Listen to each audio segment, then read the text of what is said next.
இன்றைக்கு உலகம் முழுக்க இருக்கின்ற அறிஞர் பெருமக்கள் ஆய்வு செய்து கொண்டிருக்கிறார்கள்.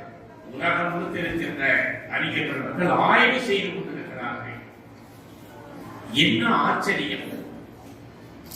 இத்தனை ஆண்டு காலம் ஒரு மனிதன் வாழ்ந்து மறைந்து இன்றைக்கும் வாழ்ந்து கொண்டிருக்கிறார் என்று சொன்னால் அவருடைய பண்புகள் என்ன என்று ஆய்வு செய்கின்ற பொழுதுதான் புரட்சி தலைவர் எம்ஜிஆர் அவர்கள்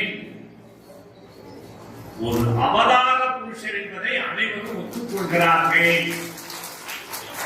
சாதாரண மனிதனுக்கு இத்தகைய பண்புகள், இத்தகைய வாய்ப்புகள் வாய்க்காது. அவர் ஒரு அவதாரம் என்பதால் தான் இத்தகைய சிறப்புகள் அமைந்திருக்கிறது.